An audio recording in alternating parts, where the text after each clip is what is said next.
에스겔 1장 15절에서 28절입니다. 15절.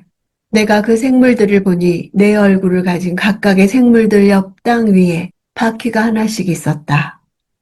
움직임을 강조하는 바퀴의 상징은 하나님의 자유하심과 편재성을 표현합니다. 이스라엘의 하나님은 예루살렘 성전에 종속되신 하나님이 아니십니다.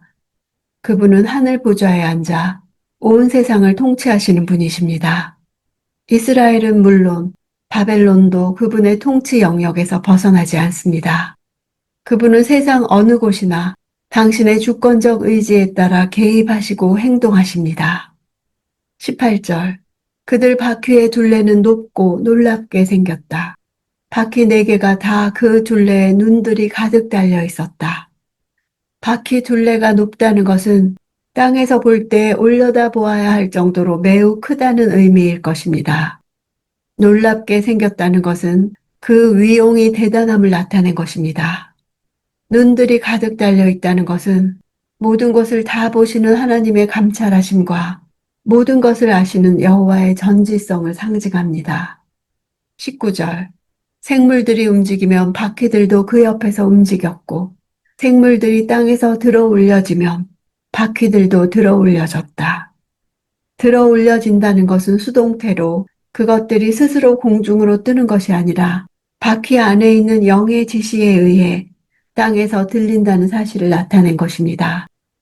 여호와 하나님의 절대적 주권과 그의 수종자들의 철저한 순종이 나타나고 있습니다. 22절. 생물들의 머리 위로는 창공같이 생긴 것이 펼쳐져 있었는데 그것은 수정 같은 색깔을 띠었고 놀라울 따름이었다. 창공, 궁창이란 단어는 넓게 펼쳐진 것을 나타냅니다.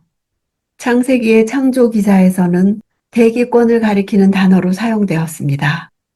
오늘날의 대기권이 아닌 다른 신비스러운 공간을 나타냅니다. 이 창공은 내 생물과 창공 위에 있는 보좌 사이를 분리시키는 기능을 하고 있습니다. 접근할 수 없는 하나님의 거룩한 영역과 피조 세계의 경계를 이룹니다. 내 생물이 창공 아래에 있음은 이들이 피조물에 속함을 분명하게 보여줍니다. 사도 요한은 여호와의 보좌 앞에 있는 수정 같은 유리바다를 보았었습니다. 24절. 생물들이 움직일 때 그들의 날개 소리를 내가 들으니 많은 물소리 같기도 하고 전능한 분의 목소리 같기도 하고 함성 곧 군대의 소리 같기도 했다. 생물들이 가만히 서 있을 때는 그들의 날개를 내렸다.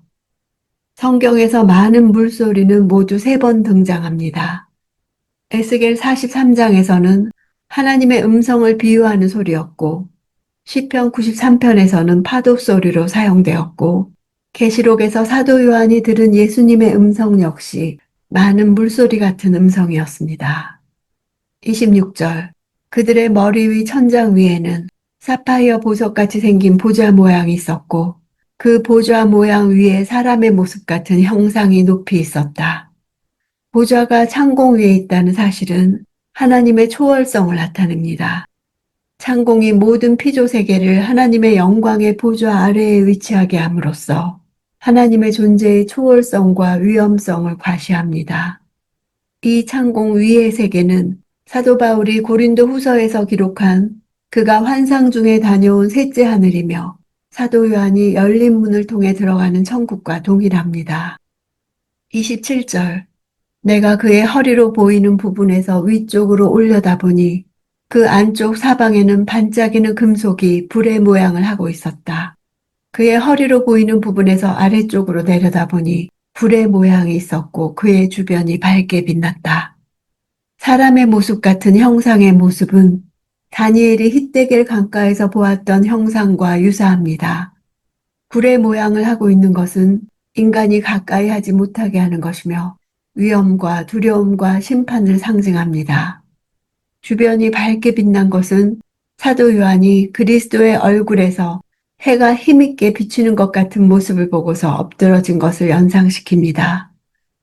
28절. 비 오는 날 구름 속에 있는 무지개의 모습과 같이 그의 주변이 그렇게 밝게 빛났다. 이는 여호와의 영광의 형상의 모습이었다. 나는 그것을 보고 얼굴을 땅에 대고 엎드렸다. 그러자 말하는 이의 목소리가 내게 들렸다. 여호와의 영광의 형상의 모습은 다니엘이 본 환상 속의 인물과 사도 요한이 본 그리스도의 모습과 유사합니다. 이 형상은 성육신 하기 전 성자 예수 그리스도를 가리키는 것입니다. 예수 그리스도는 하나님의 영광의 광채시며 본체의 형상이십니다. 영이신 하나님께서는 사람의 눈으로 볼 수 없는 분입니다. 그럼에도 불구하고 인간이 절대로 볼 수 없는 자신의 모습을 다른 형태를 빌어 나타내시기도 합니다. 이를 신학적 용어로 신현이라고 합니다. 본 환상도 이러한 신현과 관계된 것입니다. 이는 여호와께서 아직도 그의 언약 백성에게 관심을 가지고 있다는 사실을 나타냅니다. 당시 바벨론에 거주하고 있던 이스라엘 자손들은 세상의 진정한 주관자가 여호와가 아닌 바벨론 왕 느부갓네살인 것으로 여기고 절망감에 휩싸여 하루하루 무기력하게 살아갔을 것입니다. 그러나 에스겔 선지자는 그발 강가에서 본 여호와의 영광의 화상을 통해 그들 위에서 절대 권능으로 역사를 주관하시는 이는 느부갓네살이 아닌 하늘 높은 곳에 영광 중에 좌정하사 그 백성들에게 당신의 뜻을 계시하시는 하나님이라는 사실을 증거하고자 했습니다. 과거 시내산에서는 모든 이스라엘 족속이 여호와의 신현을 목도했지만 이곳에서는 오직 에스겔 선지자만이 그것도 환상의 형태로 목도했습니다. 여호와께서는 비록 그의 백성에 대한 관심을 계속 가지고 계시고 그들에 대한 주권을 철회하지 않았지만 범죄하여 그 형벌을 당하고 있는 이스라엘 자손들은 영광스러운 여호와의 신현으로서의 환상을 목도할 수 있는 영적 상태에 미치지 못했던 것입니다.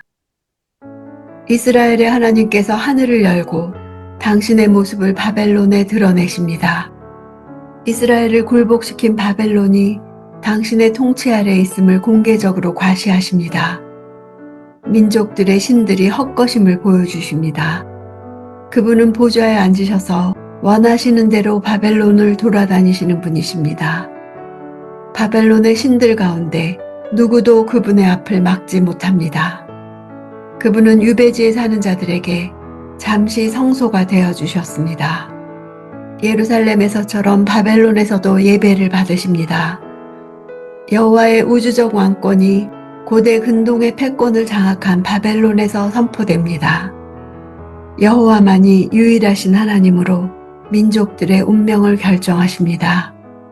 우리나라의 운명도 나의 운명도 모두 주님께 달려 있습니다.